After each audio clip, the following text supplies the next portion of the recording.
استغفر الله العظيم، استغفر الله العظيم، استغفر الله الذي لا إله إلا هو الحي القيوم وأتوب إليه. استغفر الله العظيم، استغفر الله العظيم، استغفر الله العظيم الذي لا إله إلا هو الحي القيوم وأتوب إليه. استغفر الله العظيم، استغفر الله العظيم الذي لا إله إلا هو الحي القيوم وأتوب إليه. أستغفر الله العظيم الذي لا إله إلا هو الحي القيوم وأتوب إليه. لا إله إلا الله وحده لا شريك له، له الملك وله الحمد يحيي ويميت وهو على كل شيء قدير. ولا حول ولا قوة إلا بالله العلي العظيم. اللهم صل صلاة كاملة وسلم سلاما تاما على سيدنا محمد الذي تنحل به العقد وتنفرج به الكرام وتقضى به الحوائج وتنال به الرغائب وحسن الخواتم ويستسقى الغمام بوجه الكريم وعلى آله وصحبه في كل لمحة ونفس بعدد كل معلوم لك. سبحانك لا علم لنا إلا ما علمتنا إنك أنت العليم الحكيم.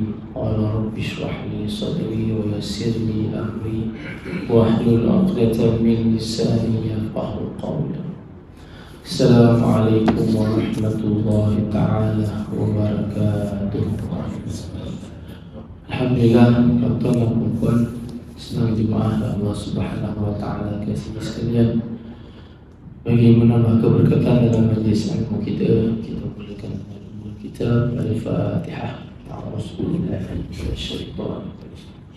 Bismillahirrahmanirrahim. Alhamdulillahirabbil alamin. Ar-Rahmanir-Rahim. Maliki yaumiddin. Iyyaka na'budu wa iyyaka nasta'in. Ihdinas siratal mustaqim. Siratal ladzina an'amta 'alaihim ghairil maghdubi 'alaihim waladdallin. Alhamdulillah, tuan-tuan dan puan, syukur kita kehadirat Ilahi. Allah Subhanahu wa taala merahmati kita. Allah Subhanahu wa taala memberikan kepada kita kebaikan untuk kita sama-sama melakukan amalan yang diridai oleh Allah Subhanahu wa taala dan difardukan ke atas kita secara berjemaah, iaitu solat subuh. Maka tuan-tuan dan puan, semoga kita mendapat keberkatan dan amal kita diterima Allah Subhanahu wa taala dan tidak lewat rasanya. Walau dah lama tak jumpa tuan-tuan, tapi untuk saya ucapkan selamat Hari Raya Aidilfitri, maaf zahir dan batin. Semoga kita diterima Allah Subhanahu wa taala sebagai hamba minyak makbulin, iaitu yang diterima amalannya dan juga mendapat keridhaan dari Allah Subhanahu wa taala. Tak nak panjang mukadimah tuan-tuan, kita terus masuk kepada pembacaan kita, iaitu dalam bab yang mungkin terakhiran last sedikit, iaitu dalam kita menceritakan tentang kelebihan solat fardu ini. Bagaimana solat fardu ini penting dalam kehidupan manusia, dalam kehidupan insan yang beriman, kerana sesungguhnya ialah suatu yang diwajibkan ke atas diri kita. Dan tatkala suatu itu diwajibkan ke atas diri manusia, maka ia bukanlah suatu yang sia-sia. Begitu juga tatkala suatu itu diharamkan oleh Allah Subhanahu wa taala ke atas hamba-Nya untuk dilakukan, maka ia juga tidak sia-sia. Baik, kita lihat apa kata Nabi sallallahu alaihi wasallam. Sungguh telah kata pengarang dan sabda Nabi sallallahu alaihi wasallam, as-salawatul khams kafaratul lima bainahunna majtunibat al-kaba'ir wal jum'atu ila jum'ati kafaratul lima bainahuma wa ziyadatu thalathati ayyam. Baik, tuan-tuan dan puan, apa maksudnya? Bermula segala solat itu 5 waktu dan merupakan kafarah bagi barang yang ada di antaranya sekalian, selama ia dijauhkan daripada dosa-dosa besar. Dan solat Jumaat ataupun sembahyang Jumaat kepada Jumaat yang lain juga adalah kafarah bagi barang di antara kedua-duanya dan lebih daripada 3 hari. Baik tuan-tuan dan puan-puan, kita lihat di sini pengarang nak menceritakan kepada kita di antara kebesaran ataupun kelebihan bagi solat fardu itu, Allah Subhanahu wa taala berikan kepada manusia ruang dan peluang untuk dia sentiasa memperbaharui taubatnya kepada Allah Subhanahu wa taala. Disebutkan kepada kita dalam hadis ini, kalau kita lihat dengan istilah kafaratul lima bainahun. Kafaratul lima bainahun, maksudnya kafaratul lima bainahun, kafarah ini ialah sebagai bahasa mudah untuk kita faham, ialah sebagai salah satu yang dimaksudkan dengan makna penghapus kafarah, iaitu kafaratul lima bainahun, iaitu sebagai suatu penghilang, penghapus apa? Penghapus dosa bagi manusia, daripada satu solat kepada satu solat yang lain. As-salawatul khams, sesungguhnya solat ini yang difardukan kepada manusia satu hari adanya 5, dan bagi setiap yang 5 itu kafaratul lima bainahun, iaitu sebagai satu peluang bagi manusia untuk menjadikan dirinya mendapat penghapusan dosa dari Allah Subhanahu wa taala. Selagi mana apa? Selagi mana ia tidak mendekati dan melakukan perbuatan al-kabair.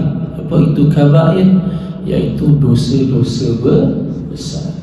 Kerana itu berhati-hati dengan al-kabair. Kita akan lihat selepas ini apa contoh kabair. Tapi yang maksud kepada kita ialah bila solat kita subuh saja, menanti daripada solat subuh bawa kepada solat zuhur, sudah pasti wahiya'ayazubillah, kita manusia insan yang lemah. Kita tak terlepas daripada melakukan sebarang bentuk kesilapan dan kesalahan. Dan bilakah peluang yang Allah Subhanahu wa taala berikan kepada hamba-Nya untuk menghapuskan dosa kecil, sagair, dosa kecil yang dia lakukan itu, daripada subuh pukul 6 contohnya, zawal kepada zuhur 1 subuh contohnya, ada tempoh yang panjang. Dalam tempoh tersebut sudah pasti 99.9% manusia berpotensi untuk melakukan dosa, kesilapan, kesalahan di sisi Allah Subhanahu wa taala.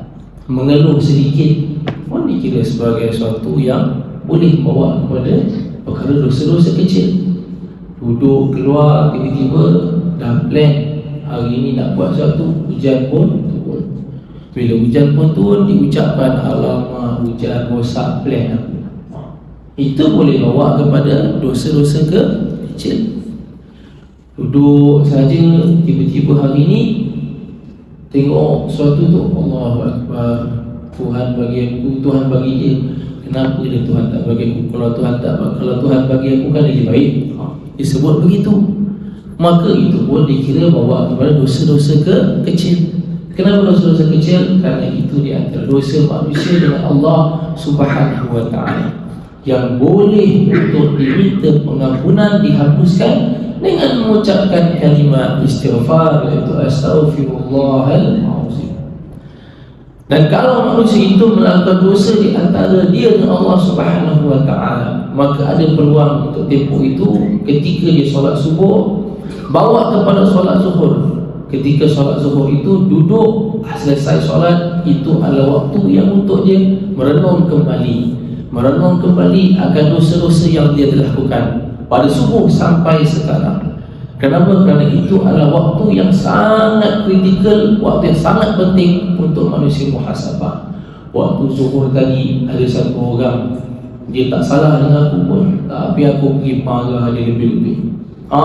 Pergi cari orang tu balik, minta maaf, pergi mesej dengan orang itu, kata saya mohon ampun kalau saya terlebih cakap terkasar bahasa dengan abang. Kenapa? Kerana pada waktu yang disebut lima bainahuma, daripada zuhur bawa kepada subuh, bawa ke zuhur, zuhur bawa kepada asar, asar bawa kepada maghrib, maghrib bawa kepada isyak, dan juga daripada isyak bawa ke subuh. Itu adalah waktu-waktu spot-spot itu, hentian-hentian itu ialah waktu-waktu yang akan memberi peluang kepada manusia untuk kafaratul lima bainahuma, iaitu memohon kepada Allah agar dihapuskan dosa-dosa yang dia telah lakukan. Tapi kalau ada orang tanya kepada kita, kalau orang tanya kepada kita, Ustaz, mana kalau dia tak buat dosa macam mana Ustaz? Tadi kita kata kalau dia buat kalau dia buat dosa, dia pula jawab, dia pula kata dia tak buat dosa macam mana Ustaz?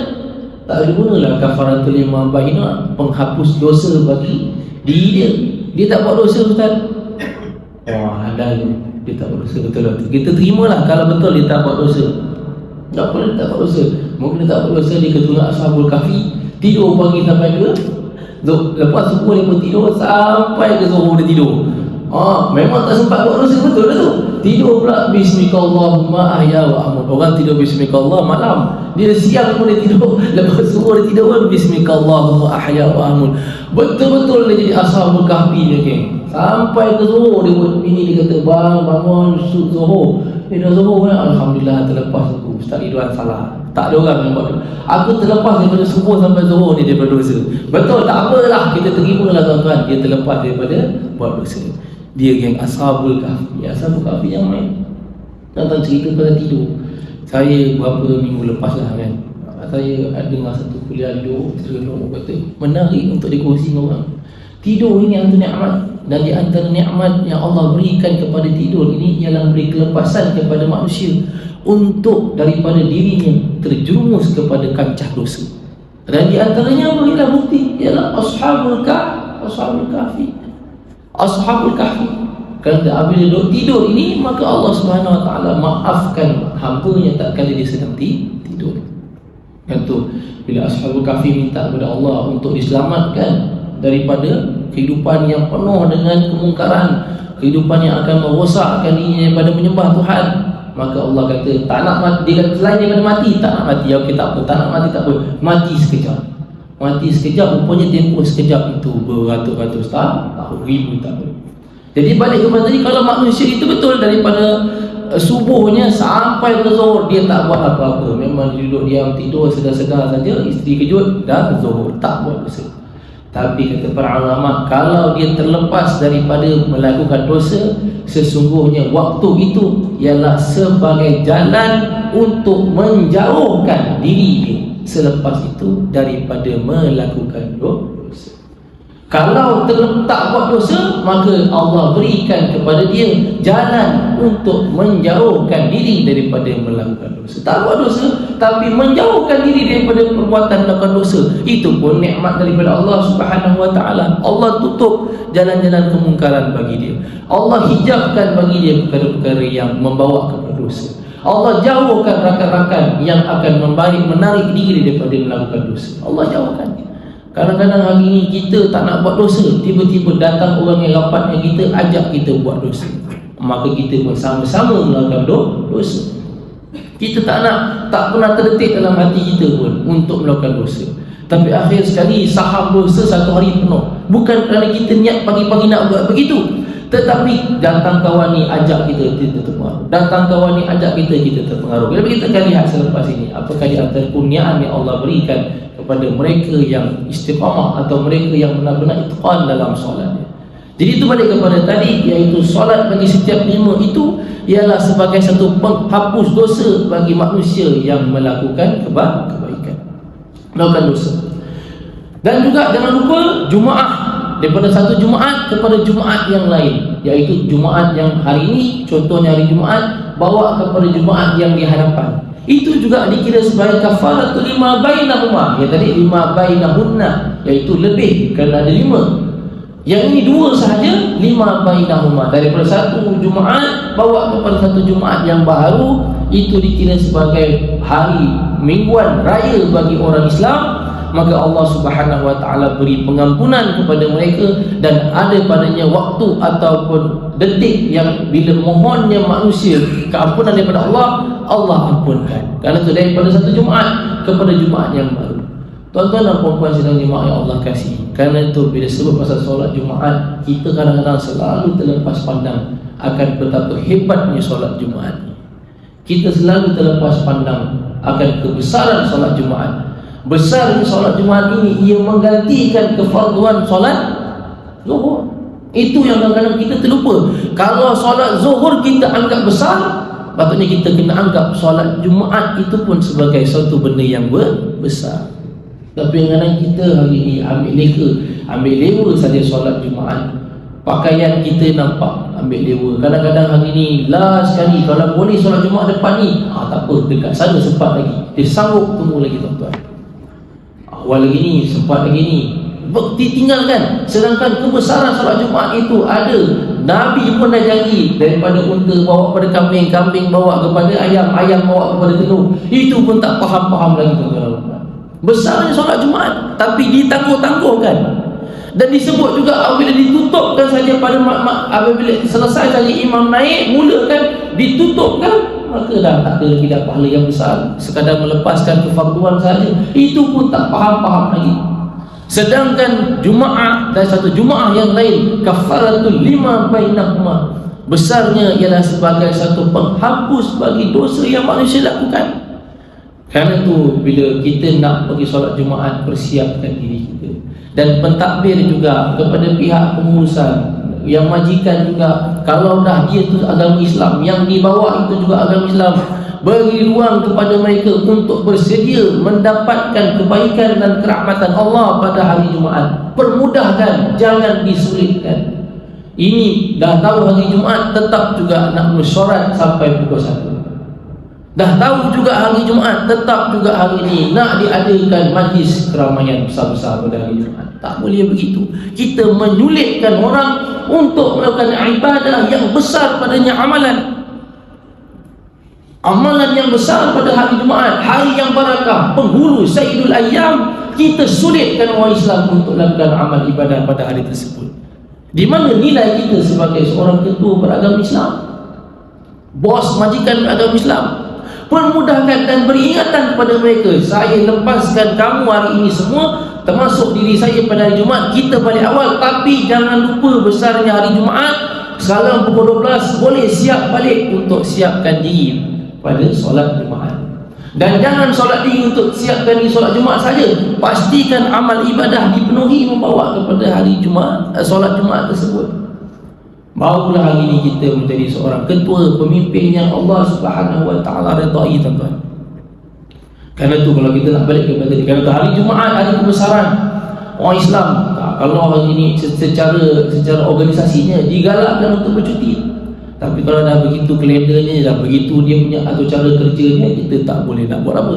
Tapi kita sebagai orang yang ada pada kita kuasa sedikit, maka kita beri kelepasan supaya anak-anak buah kita di bawah sediaan kita balik ada peluang untuk solat Jumaat. Tuan-tuan, antara kebesaran solat Jumaat, kalau manusia boleh satu kali Jumaat itu dibacakan kahfi selesai, besar pahalanya, betul?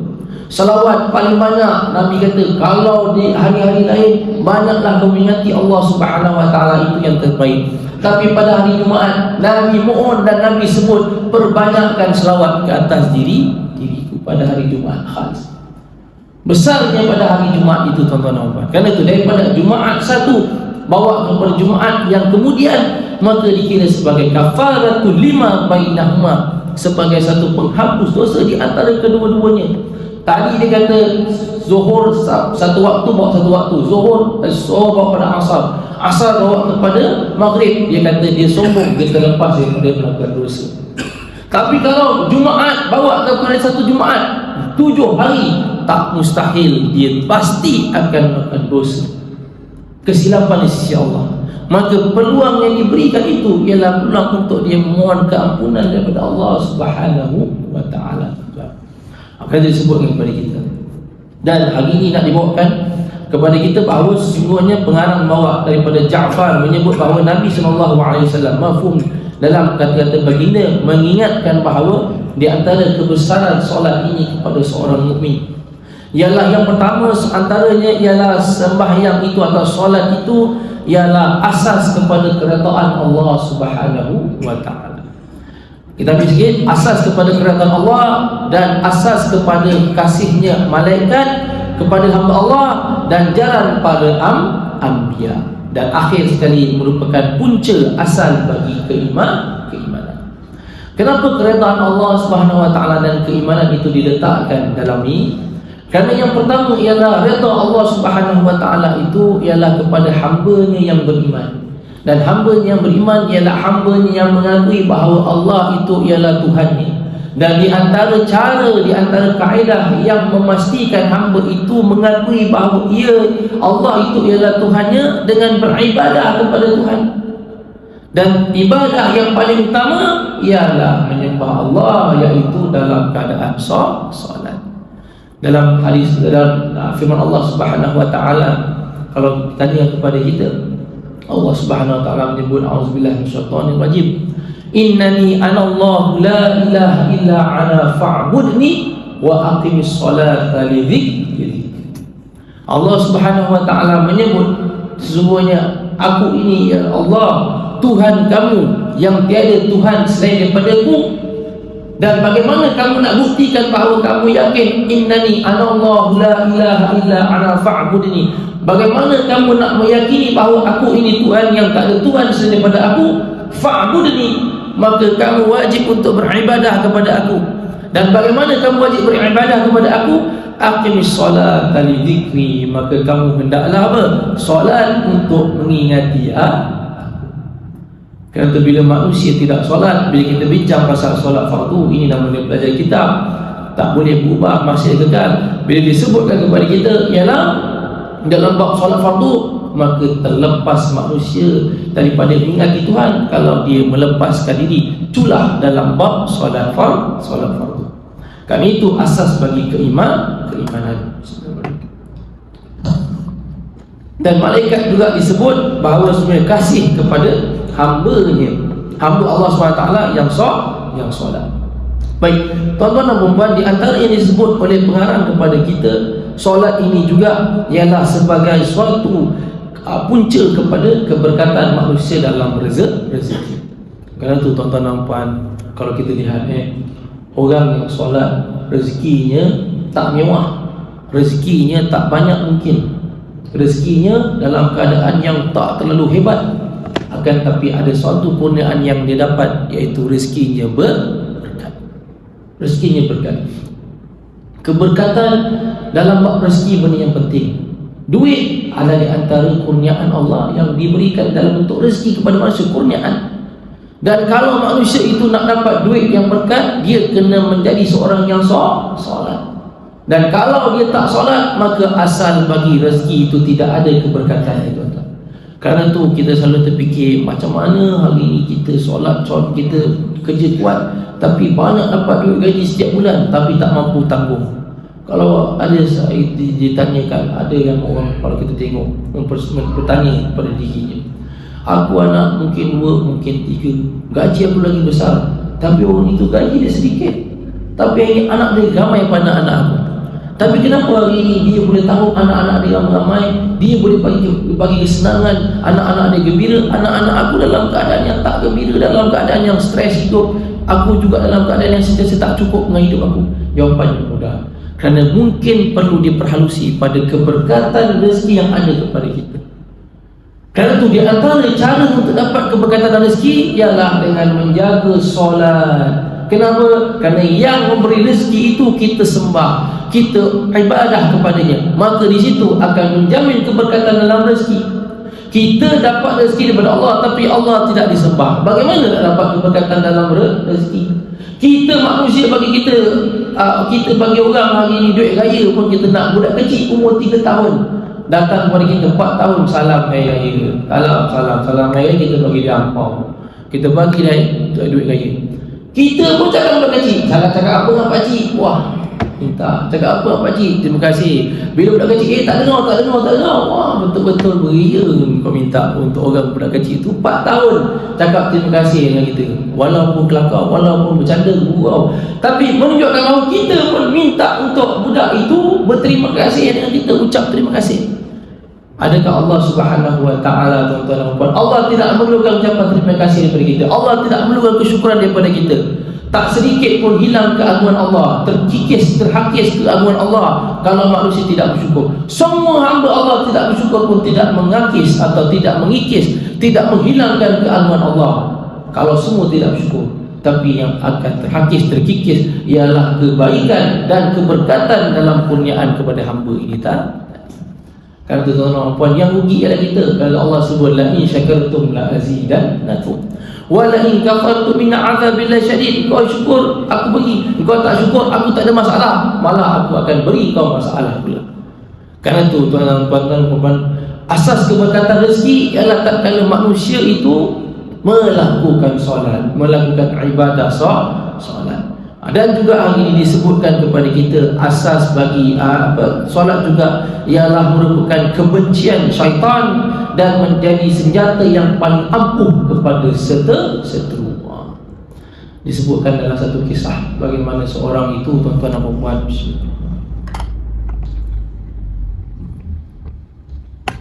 Ustaz banyak minum air tak? Mungkin dah lama tak boleh sembuh kan? Ya adalah tuan-tuan. Dah lama tak kat sini, selalu tempat lain. Tuan-tuan dan puan, ada satu pemuda datang berjumpa dengan Sayyidina Umar selepas berlaku pada dunia. Dia kata, Umar, aku nak mengadu dengan kau satu benda, peristiwa yang tak ada kata ajaib, tapi satu peristiwa yang pelik pada dia. Apa dia kata pelik? Kita semuanya pagi tadi, tak kala aku bangun daripada tidur awal untuk aku tunaikan solat subuh secara berjemaah. Lalu ketika aku bangun tidur, aku dah bangun tidur, aku selesai. Bila aku nak pergi saja, anakku dalam keadaan menangis. Anak menangis, diselesaikan tak apa. Aku kuatkan diri aku untuk tinggalkan anak yang sedang menangis tadi, untuk dijaga oleh isteri mungkin. Kemudian aku keluar juga. Bila aku keluar, akhir sekali aku berjalan, tiba-tiba aku lihat hizai. Aku lihat aku punya kasut hilang. Bila aku lihat aku punya kasut hilang, aku kata tak apalah, kerana tak ada kasut pada hari ini. Aku tengok tak ada kasut, aku tetap juga berjalan. Aku berjalan. Tiba-tiba dalam keadaan dalam perjalanan tersebut, aku diganggu oleh macam-macam gangguan. Aku teruskan lagi berjalan, dan akhir sekali tiba-tiba aku nampak seorang pemuda. Bila aku jalan, tiba-tiba aku nampak suasana sangat gelap. Dalam keadaan gelap itu, tiba-tiba aku nampak seorang pemuda bersama dengan dia satu cahaya lampu. Pemuda tu kata, nak tak ikut dengan dia? Dia kata, hari ni baik, kalau jalan gelap engkau ada, aku ikutlah sekali. Dia ikut pemuda ni dengan lampu. Bila pemuda ni tiba-tiba lampu yang pemuda ni bawa terpadam. Api yang pemuda ni bawa terpadam. Lalu pemuda ni cakap dengan dia, api dah tak ada, jomlah kita balik solat dekat rumah. Bila pemuda ni ajak aku balik rumah, aku tak kenal dia. Aku kata tak apalah, lampu awak dah tak ada, awak balik rumah. Saya tetap juga gelap-gelap ni nak pergi ke masjid juga. Tak pergi ke masjid juga. Maka pemuda ni kata tak payah, makin masa dah habis semua, tak ada. Pemuda ni ajak untuk aku balik. Aku kata tak apa, aku tak nak balik juga. Aku tetap nak terus pergi ke hadapan. Maka aku terus berjalan. Akhir sekali alhamdulillah sampailah ke masjid. Pemuda datang cakap dengan Sayyidina Umar tadi, ya Umar, macam-macam mihnah dan ujian aku nak pergi berjumpa dengan Allah Subhanahu wa taala pada pertemuan solat subuh berjemaah ini. Apa tafsiran kau Umar? Tafsiran Umar mengatakan, sesungguhnya ketahuilah apa yang berlaku daripada kau sampai akhir itu adalah godaan syaitan seteru kita. Dan yang akhirnya, yakinlah bahawa tak kala kau bertemu dengan pemuda itu dan pemuda itu bawa kepada kau lampu atau cahaya, dan nak sampai ke masjid, cahaya terpadam dan dia mengajak kau balik, itu ketidakpuashatian seteru manusia yang sebenarnya itu syaitan. Iaitu untuk apa? Untuk menyesatkan manusia. Kerana itu dia ajak kau pulang, dia lampu dah tak ada. Tetapi kerana kau teruskan jalan kau sampai ke mana? Sampai ke masjid untuk bertemu dengan Allah, untuk solat fardu, sesungguhnya engkau telah berjaya melepaskan diri kau daripada syaitan. Macam-macam godaan dibawa, macam-macam godaan. Akhir sekali kau sampai, dia tak puas hati kerana awal dia buat macam-macam benda tadi, anak kau nangis, semua itu ialah di antara pahala-pahala yang ditunjukkan, nangis dan sebagainya. Kasut kau hilang pun macam-macam, sampai ke tahap hari ini dia zahirkan diri dia. Dia zahirkan diri dia supaya dia dapat sesatkan kau, tapi kau terlepas. Kerana itu bersyukur kepada Allah Subhanahu wa taala, kau telah melepaskan daripada diri kau. Innahu lakum aduwwum mubin. Sesungguhnya musuh yang paling utama bagi manusia ialah syaitan, dan syaitan tidak akan terlepas walaupun sedetik daripada menyesatkan manusia. Tuan-tuan cuba, kata Sayyidina Umar tadi betul. Kerana itu kita cuba niatkan suatu benda kebaikan. Kerana itu besarnya kerahmatan Allah. Kalau kita belajar dari sudut bab tasawuf, besar kerahmatan Allah Subhanahu wa taala. Kita niat saja nak buat baik, dah dapat pahala ke belum? Niat saja dapat nak buat baik dengan penuh keikhlasan, maka Allah dah bagi pahala. Tapi niat saja nak buat dosa, Allah belum bagi dosa. Allah belum bagi lagi balas catatan dosa. Kenapa tuan-tuan? Niat saja nak buat baik, Allah dah bagi pahala. Tapi niat saja nak buat benda jahat, Allah tak bagi dosa. Kenapa? Kerana kata para ulama mengingatkan bahawa sesungguhnya tak kala manusia niat nak buat baik itu, belum tentu lagi dia selesai dapat buat baik hingga penghujung. Cuba tahun ni, bulan ni, ya Allah, aku tahun ni akan dapat bonus lebih, aku nak bagi lebih kepada ibu dan ayah. Itu niat baik tu, niat baik. Tapi ataupun aku bonus kali ni, isteri aku dah banyak kali cakap nak pergi bawa cuti-cuti dengan anak-anak. Niat kali ni kerana Allah aku nak bawa. Ni ada tahun ni ada bonus lebih nak bawa. Belum tentu lagi sampai hajat tadi. Jadi kata jangan beritahu awal. Jangan beritahu awal, nanti dia kata tuntut, berat kan? Ini jangan tuntut. Tapi kalau nak cakap boleh, kan? Tapi kalau kena kejar tu cerita lain sendiri kan, tak. Begitu awal ataupun niat awal. Niat itu sahaja dah dapat pahala. Ya Allah, aku nak bagi pada ibu ayah aku kali ini lebih lah, nak betulkan rumah dia. Pasal apa? Aku dah tengok kesian bocor sana, bocor sini. Niat aku nak betulkan. Niat itu belum betulkan lagi, niat saja dah dapat pahala. Tapi cuba dosa, kau tunggu. Kau naik saja, aku tak dapat, kau yang dapat. WhatsApp hidup kau bekerja kan. Itu baru niat. Niat hasad. Tapi dah dapat dosa tak? Tak. Kenapa tuan-tuan? Kerana tak kala manusia meniatkan untuk melakukan kebaikan, belum tentu lagi manusia itu selesai dapat buat kebaikan tadi. Kerana mehnah yang nak dia dapat ujian itu sangat besar. Dan yang antara yang paling besar ialah godaan syaitan, bisikan syaitan, macam-macam ujian menyebabkan manusia akhir sekali gagal untuk melakukan kebaikan yang dia nak buat. Akhir sekali kalau Allah tak bagi kebaikan daripada awal, tak dapat pahala pada awal, tak adalah manusia dapat pahala. Tapi bila manusia itu niat saja, dah dapat pahala. Tak sempurna pun akhir sekali tetap dapat pahala niat kebaikan ini tadi. Tapi sebaliknya, tak kala manusia niat ataupun nak berhajat nak buat kejahatan, tak dapat dosa. Kenapa? Kerana memang nak buat dosa tak ada ujian. Nak buat dosa tak ada ujian. Nak buat dosa, cuba tuan-tuan hari ni, wahiya'ayadzubillah, seorang itu niat nak menganiaya kita, memang tak ada ujian bagi dia. Pasal apa? Syaitan galakkan lagi supaya sesatkan dia. Orang yang nak sihirkan orang, orang hari ni yang nak rosakkan orang, Tuhan syaitan lagi mungkin diizin Allah untuk memudahkan. Pasal apa? Sesat lagi orang ini, diuji Allah Subhanahu wa taala. Kerana itu nak buat kejahatan susah, kerana tidak ada padanya ujian. Tapi nak buat kebaikan, nak buat perkara yang Allah Subhanahu wa taala janjikan ganjaran pahala, itu sukar. Kerana daripada awal diniat sampai ke akhirannya itu akan datang ujian yang paling besar. Macam ini tadi tuan-tuan. Kerana tu bila manusia itu solat, maka senjata yang paling ampuh ialah apa? Senjata yang paling ampuh solat, maka ia jadi senjata yang ampuh untuk melawan seterunya. Apa seteru yang paling besar? Iaitu seterunya ialah syaitan. Dan syaitan sangat benci kepada seorang yang solat. Kerana tu orang yang solat ini adabnya pun ada, tidur begini, tidur dalam keadaan yang begini. Kerana tidur bila lampungan punggung begini, ini disukai oleh syaitan. Tapi tidur di lambungannya begini ikut sunnah, maka apa? Maka syaitan dalam keadaan yang sukar untuk menghasut dan juga mengejutkan dia, tuan-tuan. Kalau kita lihat, dan akhir sekali di antaranya ialah dan menjadi siraj, iaitu siraj maksudnya apa?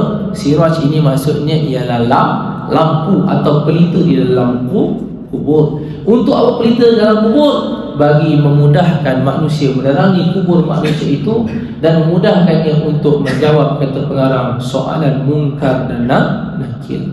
Dan di antara yang paling besar disebut pengarang dalam ini ialah menjinakkan, mensyafaatkan taulannya dalam soalan daripada malakul maut dalam sampai ke akhirat di kubur. Di dunia begitu, dan akhir sekali dalam kubur kelak menjadi siraj, iaitu menjadi pelita atau menjadi lampu.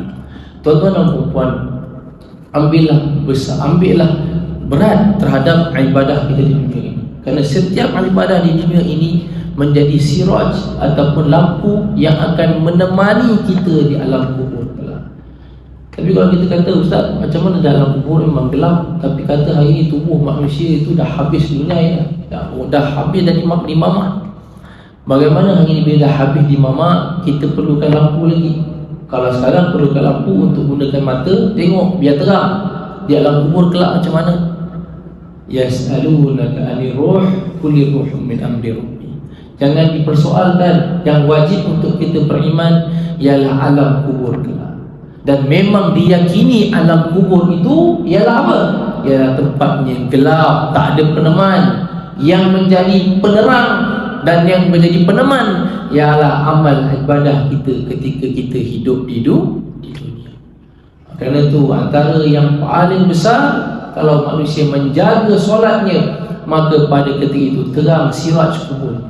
Ada para ulama menambah lagi, nak lagi terang pada waktu solat qiyamul lail, maka akan menjadi penerang kepada manusia pada waktu di alam kubur. Kerana ketika alam gelap, dia orang semua tengah tidur, dia bangun tahajud pada waktu malam, maka ketika itu dia punya alam kubur dalam keadaan yang terang.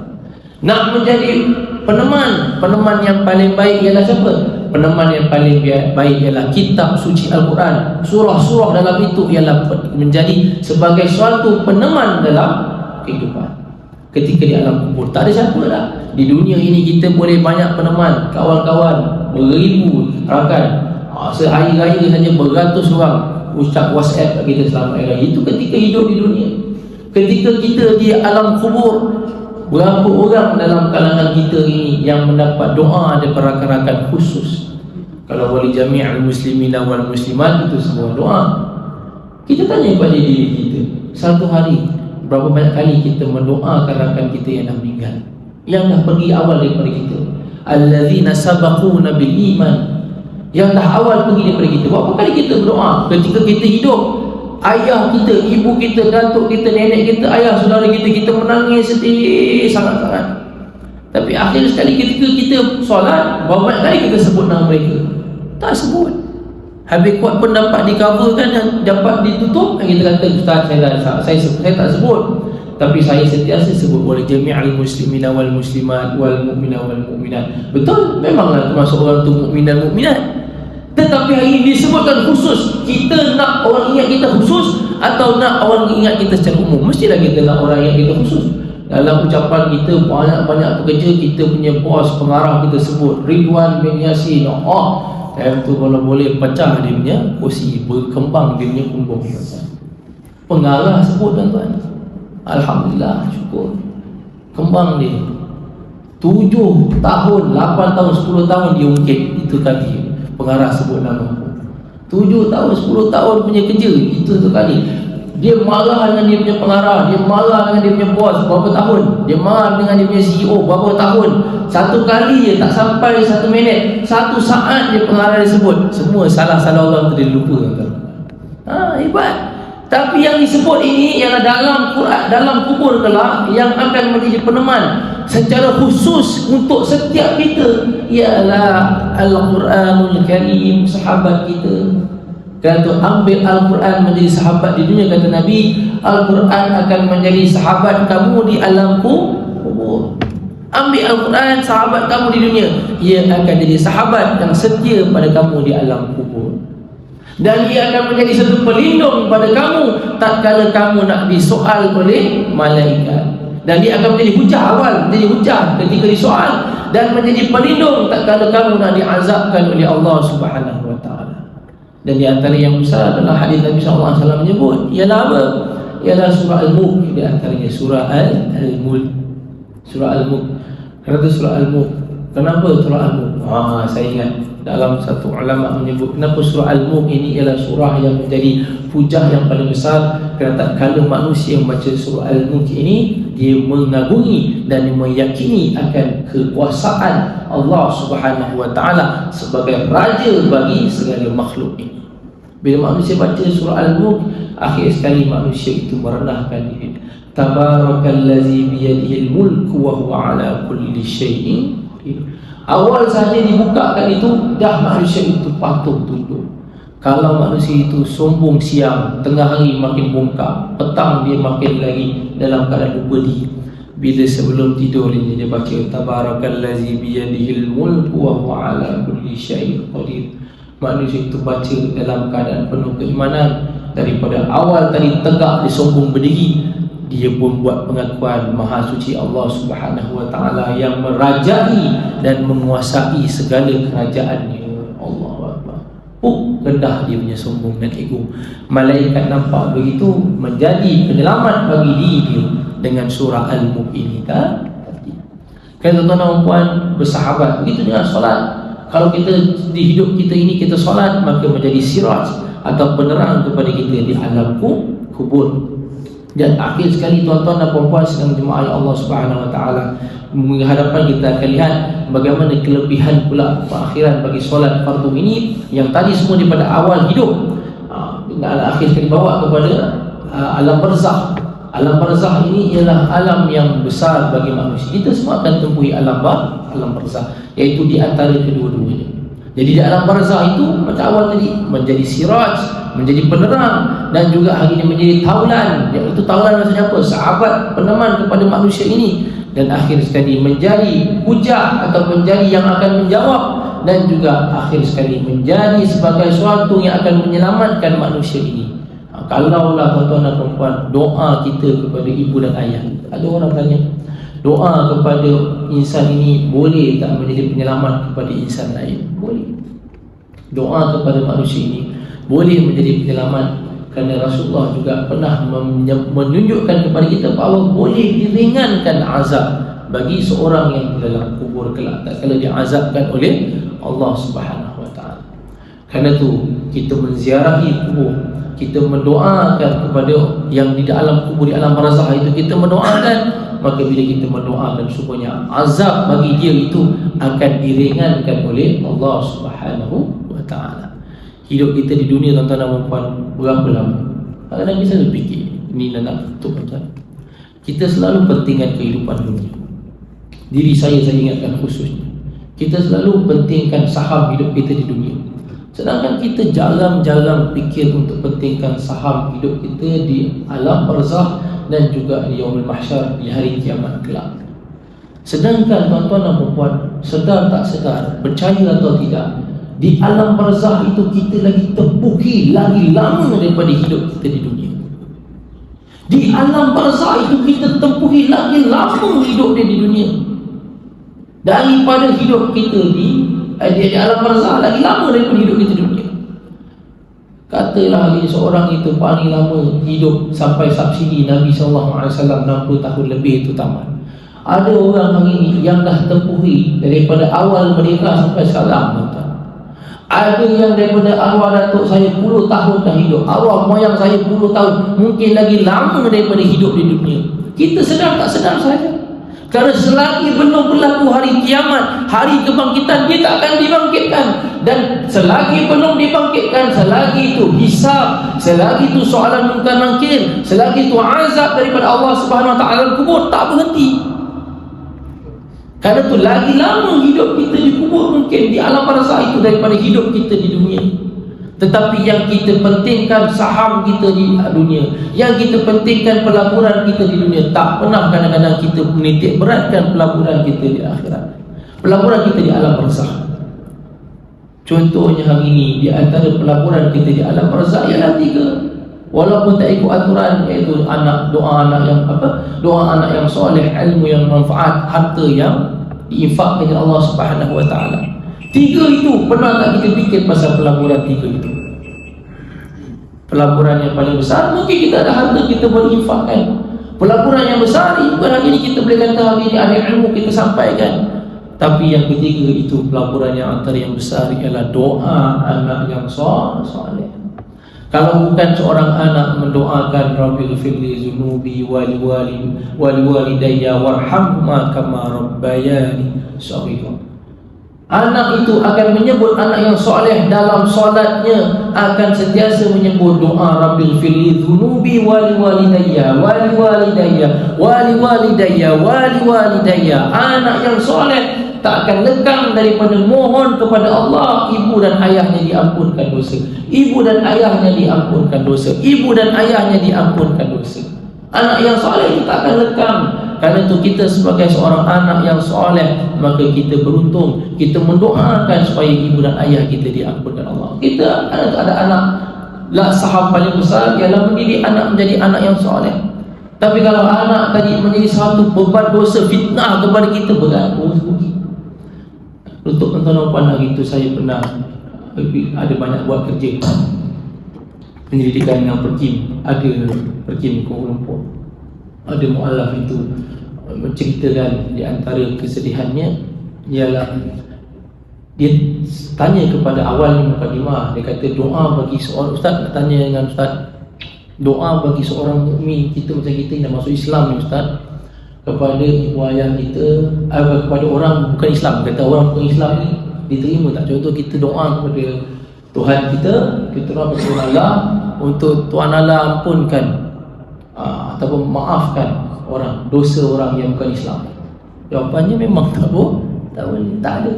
Kerana orang itu orang bukan Islam, dia tidak meyakini dan percaya Allah Subhanahu wa taala, maka kita doa macam mana pun tak akan dapat keampunan pasal dia tidak percaya kepada Allah Subhanahu wa taala.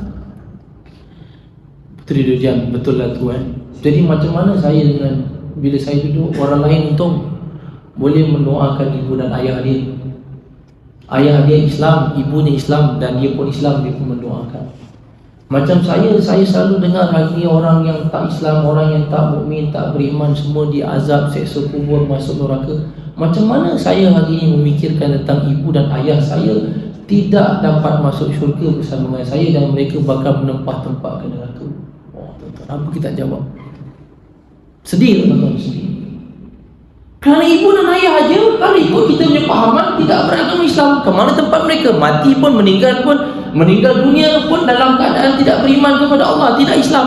Tempatnya di mana? Tak payah sebut, memang kita dah tahu tempatnya di mana. Dan sebagai seorang anak yang dah masuk pada agama Islam, macam mana nak mendoakan? Boleh doakan, Allah ringan dengan azab. Wallahu a'lam bi'adzab. Terserahlah kepada keagungan Allah untuk mengampunkan dosanya. Kerana itu kita ada ibu dan ayah beragama Islam, kita anak soleh, nak jadi anak soleh, doakan. Orang itu sedih kadang-kadang memikirkan macam mana nasib ibu dan ayah dia. Nak pula zaman dulu disebutkan apa? Orang sorry tuan-tuan, ni rekod pula, bahaya kalau disebut kan. Orang sebut apa? Jangan orang kafir ni nanti mati saja jadi kayu api neraka. Itu pengajian. Hidup ayah dia di dunia sihat-sihat, di akhirat jadi kayu api neraka. Maksudnya bukan apa, maksudnya sensitif kadang-kadang perkataan-perkataan begitu kan. Tapi itulah kadang kita tak kata sensitif, itulah hakikatnya. Tak kita kata hari ini orang bukan Islam akan ada, boleh semua dengan kerahmatan Allah, tak ada beza. Tapi matinya, meninggalnya Abi Talib dalam keadaan tidak beriman, Nabi menangis. Meninggalnya Abi Talib dalam keadaan apa? Tidak beriman kepada Allah, Nabi menangis. Kenapa Nabi menangis? Jatuh titisan suci, murni, titisan kudus daripada air mata Rasulullah SAW, mengenangkan bagaimana nak bertemu dengan nak bertemu dengan Abi Talib, paman di bapa saudara yang disayang ini dalam syurga. Tak ada melainkan dengan kerahmatan Allah. Maka dia menangis. Tak kala Rasulullah menangis sedih itu, Allah pujuk dengan menyebut, innaka la tahdi man ahbabta walakinnallaha yahdi man yasha. Muhammad, kau menangis walaupun kau sedih, kau perlu ingat Muhammad, kekasihku, innaka la tahdi man ahbabta, kau tak akan boleh beri hidayah kepada siapa yang kau nak. Walaupun kau kekasih aku, kau rasul aku yang bawa hidayah aku sampaikan kepada orang, tapi kau tak akan boleh beri hidayah. Kenapa? Innaka la tahdi man ahbabta walakin Allah, tapi aku Allah yahdi man yasha, aku boleh beri kepada siapa hidayah yang aku mahukan. Engkau pembawa risalah hidayahku, engkau orang yang paling dapat, kau tak mampu Islamkan dia. Tapi walaupun orang yang kau bawa risalah hidayah itu tak jauh daripada kau, tak kenal kau, tapi aku boleh beri hidayah untuk dia mengimani risalah yang kau bawa. Kerana itu sidang jemaah yang Allah kasih, bila kita sebut Allah, untungnya kita berdoa. Jangan lupa doa kita pada ibu bapa yang hidup, alhamdulillah, dan yang meninggal khususnya. Kerana kalau bukan kita, anak yang hari ini dilahirkan oleh ibu ayah kita, menyebut khusus nama ibu dan ayah kita, kita sebut khusus nama mereka. Nah, kita sebut, ingat nama mereka dan doa kita, semoga mereka diampuni dan diringankan azab. Siapa lagi tuan-tuan dan puan? Kerana tu saham yang paling besar ialah anak yang soleh. Dan kita kalau ada anak, kita sebut nanti dah besar, ibu dah tak ada, ayah dah tak ada, jangan lupa doakan. Kalau kau tak nak doa panjang-panjang, doa pendek saja. Doakan agar mak dan bapa, ibu dan ayah diampuni Allah Subhanahu Wa Taala. Tapi kalau pelaburan itu silam, anak itu tak didik dengan baik, jangankan nak doa untuk diri kita, doa untuk diri dia pun tak dibuat. Allah, pelaburan yang silam. Kerana itu bila kita ada anak, riasat untuk diri saya yang anak kecil-kecil ni, tuan-tuan dan puan, untuk kita didik menjadi pelaburan yang beruntungkan kita di masa akan datang. Wallahu a'lam bishawab. Yang baik daripada Allah, tuan-tuan, yang buruk, tersilap, terkeji, terhina itu daripada diri saya sendiri. Semoga kita dapat jadikan solat kita ini sebagai salah satu yang disebut kelebihan-kelebihan yang tadi. Wabillahi taufiq wal hidayah. Wassalamualaikum warahmatullahi taala wabarakatuh. Bismillahirrahmanirrahim. Allahumma 'allimna ma yanfa'una wanfa'na bima 'allamtana wa zidna ya Allah min ladunka 'ilman wa fahman ya rabbal alamin. Sallallahu ala sayyidina Muhammad wa ala alihi wa sahbihi wa barik wa sallam. Alhamdulillah rabbil alamin. Assalamualaikum warahmatullahi taala wabarakatuh.